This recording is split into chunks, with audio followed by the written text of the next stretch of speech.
Imagine this. You're not walking into a bedroom. You're stepping into a throne room with no witnesses. The silence stands like a sentry. A door studded with gold breathes behind you, and your name, alive a minute ago, wriggling like a fish in water, calcifies into a title, a seal, a debt note signed by a nation. In front of you, a cedar and ivory bed. Ink stitched into linen, the falcon of Horus, blue lilies of the Nile. It looks like luxury. It feels like control. Tonight you're not marrying a man. You're signing a pact with a myth older than the pyramids, and that myth demands its payment in advance. Your yes was spoken for you long before you could speak. Resin clings to your skin.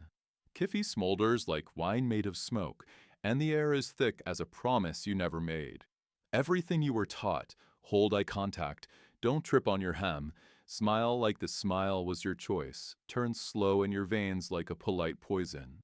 You enter this room a girl and are expected to leave an institution. You're 16, but age has been cut off like a braid. Queens don't have years, they have duties. You know why your heart is pounding. This night doesn't judge love, it judges loyalty. And it judges with your body. In Egypt, they say order is ma'at, the feathers balance, the thin line between flood and drought. They told you royal blood must be a circle, closed like the Ouroboros, that marriages inside the line are not sin but sacred, a human echo of Isis and Osiris. But circles aren't only holy, circles are also loops. The wedding night is when the loop tightens. You become the mother of a future heir even if you are still only a daughter of breath. You must give the country a boy. You must prove the myth with flesh. You must the hum of it like sand grinding in your teeth. Torchlight shivers. Shadows creep over painted walls like ancestors come to watch. At the headboard waits Tarid, heavy and tender, a bouncer for demons. On an amulet, Bess sticks out his lion tongue, laughing at what can't be named. Oils are warm to body heat, so the ritual feels like agreement.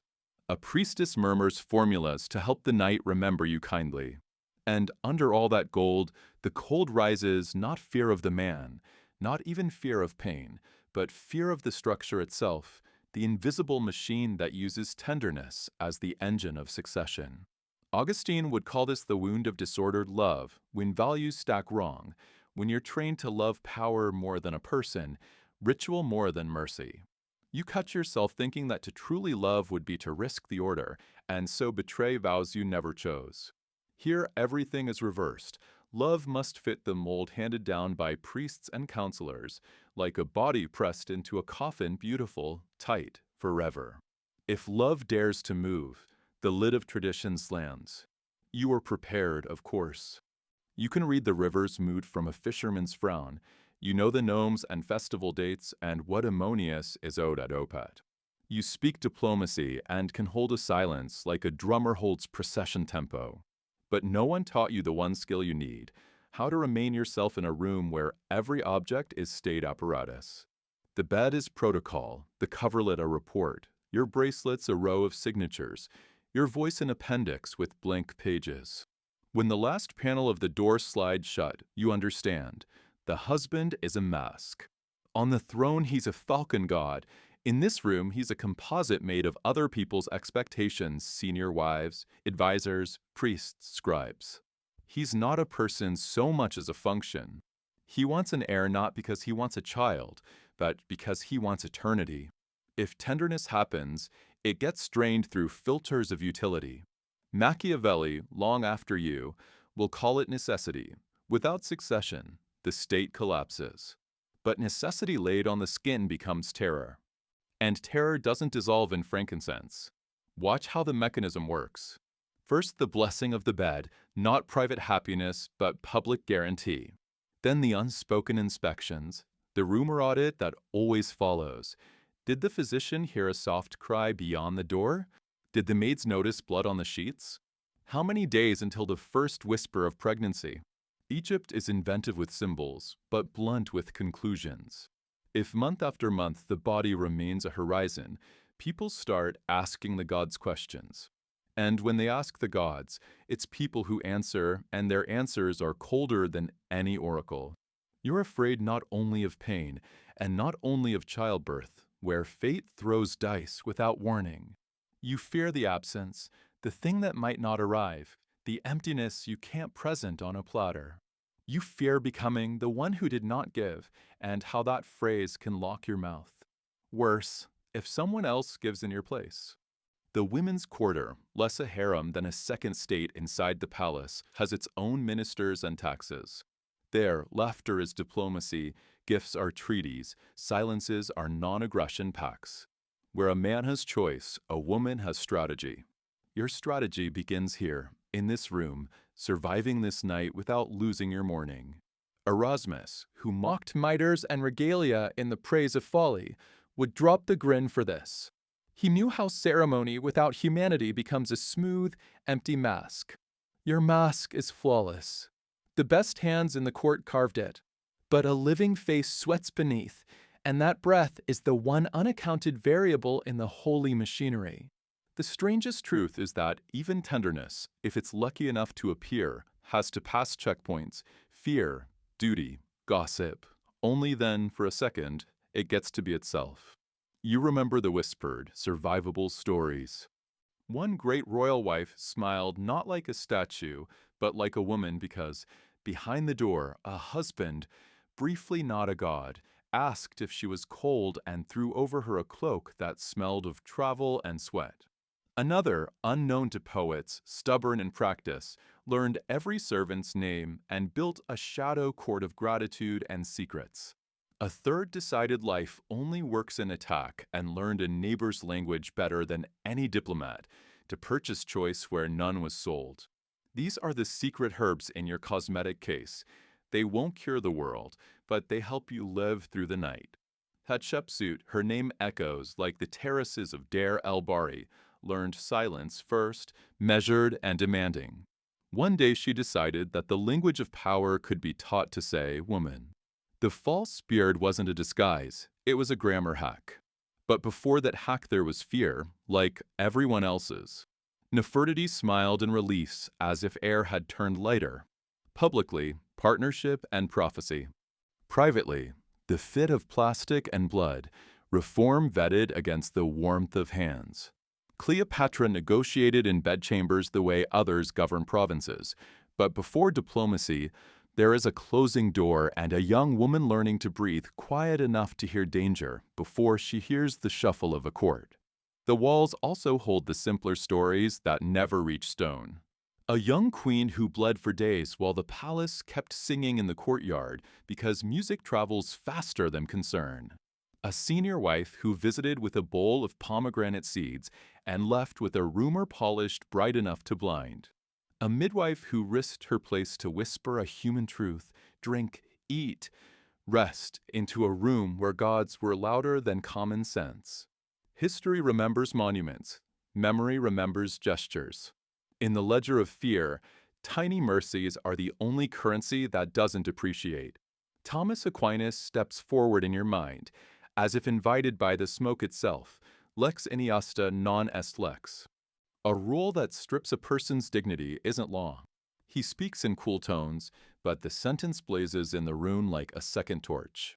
Ritual without freedom isn't union, it's violence with incense. Augustine nods. The order of love is broken, the ladder turned upside down. Erasmus chuckles with compassion. See how serious we are when we crown our foolishness. Machiavelli alone refuses to soften, reminding you that the city does not sleep, and succession eats love like a quiet fire eats a forest. You are a queen, you understand all of them. You are also a person, you understand yourself better than they do. In the pause before everything, you notice the smallest details because they're the only things that don't judge you. The bead of oil on your wrist, the crack in a painted lotus, the fabric's faint rasp when you move a knee. Even the shadow under the bed is honest. It has nothing to gain by lying. The body, that loyal animal, keeps returning you to truths too plain for ceremony. First intimacy is a road at night. Childbirth is a border where passports fail. Fever is a thief. Blood is not a metaphor, however hard poets try to turn it into one. The mattress remembers better than papyrus. And still, somewhere beneath the incense and bronze enchants, you hold on to the smallest, fiercest piece of yourself, an ember no ritual can account for, the one that whispers the only prayer that matters. Let this life belong to the living. By dawn, the palace has already begun to convert your night into policy. A steward changes linens with the reverence of a clerk unrolling a treaty. A priest notes auspicious omens whether or not any occurred. An older wife calculates the angles of your silence. Courtiers greet you with eyes that have learned to weigh people like grain. Your face, trained for years, offers the correct expression, dignified calm, the public mask of private weather. If you are carrying joy, you hide it. If you are carrying emptiness, you hide that too. The court cannot tell the difference, which is the point and the price. Days become a calendar of quiet tests.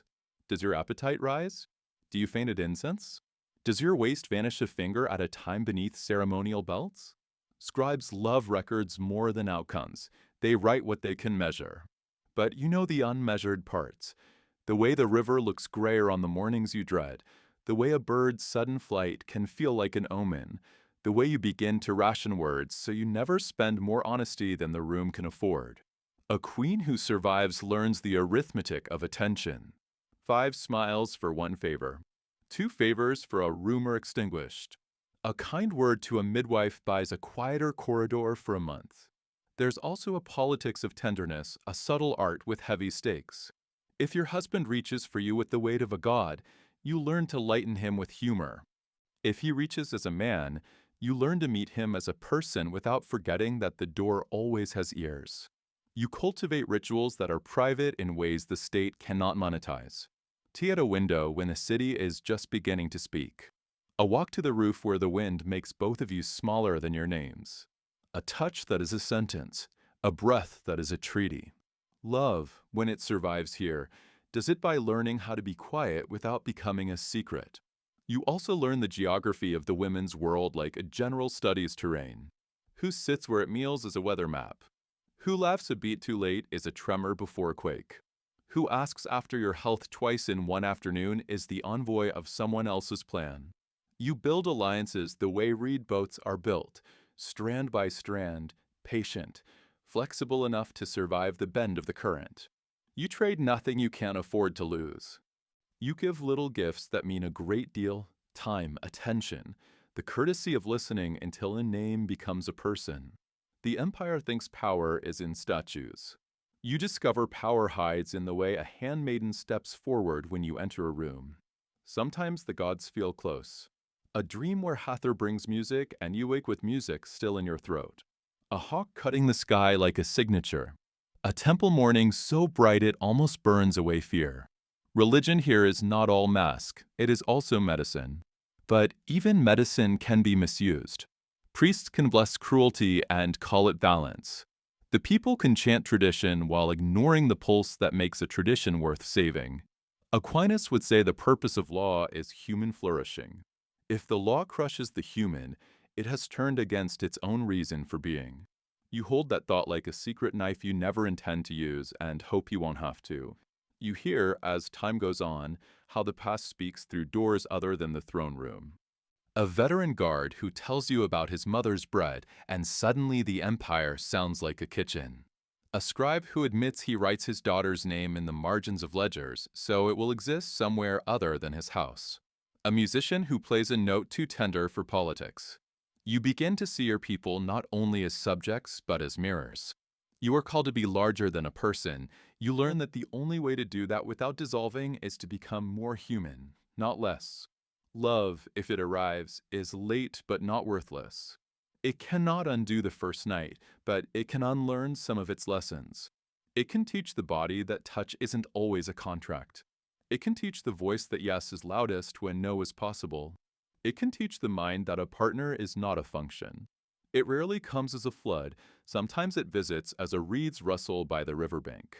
You learn to meet it deliberately, grateful without becoming naive.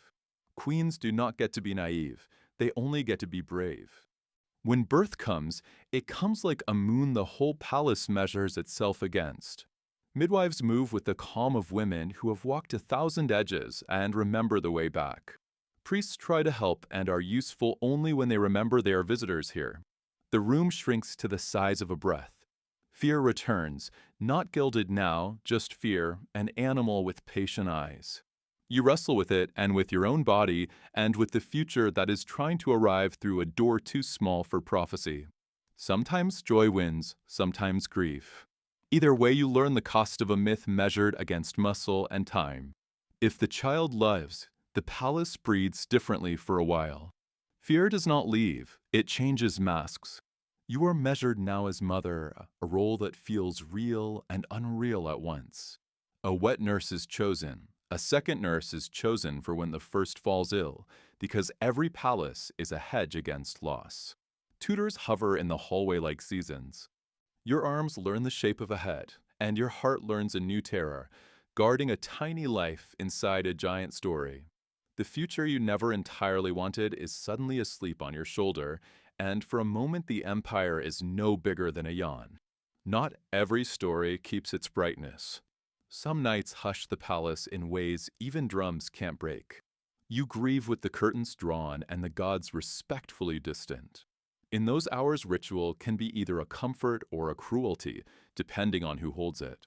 Erasmus would tell a joke and then make sure it lands as mercy, not mockery. Augustine would pray with you until prayer became a way of standing. Aquinas would remind you that love is willing the good of the other. Machiavelli would wait outside with a schedule and whisper that the city is still awake. You will go back to it, not because you are callous, because you are called. Years pass and the stone begins to learn your name. Your face finds its way into reliefs. Your cartouche finds its way into lists. The palace grows used to you, and you grow used to the palace without allowing it to claim the last room in you that belongs to no one.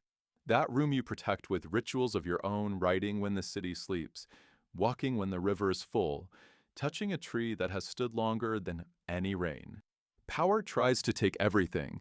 It forgets that a person who keeps a small private dawn can meet 1,000 public noons. When you look back at the first night, you see it as a hinge. The door it held up was heavy, but it was not the whole house. It was the beginning of negotiations, with fear, with duty, with the body, with the story you inherited. You did not win them all. You did not lose them all. You learned that strength in a queen is not the absence of trembling. It is the ability to move while trembling without betraying either the people who depend on you or the person who lives inside your name. It becomes clearer, too, that hate was always honesty disguised as ritual. A queen hated her wedding night because it stole the freedom to make the one ceremony that should have been private into a spectacle that fed the state. She hated it because intimacy was drafted into public service. She hated it because she was expected to bless a surrender that didn't deserve a blessing. Hate here is the body's protest against a lie everyone else agrees to tell. And now turn toward us. We live under different stars and very similar expectations. Our rooms glow with blue light instead of oil lamps. We talk about choice and post about freedom. But how many of us still lie down under scripts older than our names? How many families choreograph a wedding like a merger? How many relationships are negotiated like treaties where both parties are trying not to lose rather than trying to love? The costumes have changed. The hunger hasn't. We still confuse ritual with meaning, applause with consent, inheritance with goodness. Aquinas would say real law serves real goods, dignity, flourishing, the protection of the vulnerable. Any law, written or unwritten, that eats a person is a counterfeit. Erasmus would hold up a mirror and let us see how ridiculous we look when we sanctify coercion. Augustine would ask the only question that survives empire: what do you love when you love what you love? Machiavelli would warn that power still calculates without reference to happiness. Put them together and you get a compass. Love rightly, laugh at pretension, order your desires, beware the machinery. Then add what the queens learned at high cost. Keep a room inside you no ritual can enter. Imagine, for a last moment, the palace at night. The stars exact, The desert breathing like a sleeping animal. Somewhere a guard hums the tune his mother taught him. Somewhere a scribe writes a daughter's name in a margin again, just to make sure it exists. Somewhere a queen stands at a window, her face not a title, just a face, and breathes without counting. She is not free the way we use the word in speeches. She is free the way a flame is free when it refuses to go out in a room that forgot to make space for fire. Take the mirror history offers and don't blink. It says, do not consecrate fear. Do not let ceremony outrun compassion. Do not build states on the backs of girls and call it blessing. In our houses, our loves, our laws, refuse theater that calls itself truth. The only wedding night worth celebrating is the one in which two people meet as persons, not roles, as equals, not instruments, with a yes that is loud because no is possible. If the gods are worth our reverence, they will never demand less. You are still walking, across another century's floor, toward another threshold. The door ahead is heavy. It will open. Step through knowing what the queens learned slowly and at great cost. Love without freedom is theater, and theater cannot keep you warm. Step through and do not accept the bargain they were forced to sign. Let the night belong to living bodies who choose one another. Carry forward the part of their story that should have been theirs from the start, the right to be human first and crowned later, or not at all. And if you ever find yourself in a room that smells like sweetness and fear, with a mask across from you and an empire at your back, listen for the older music, the one beneath the ritual, the one that sounds like your name said kindly. If it is absent, wait. If it arrives, say yes like a sovereign. Either way, leave the door knowing this truth they paid for. The past is not a script, it is a warning. We honor them when we refuse to perform it.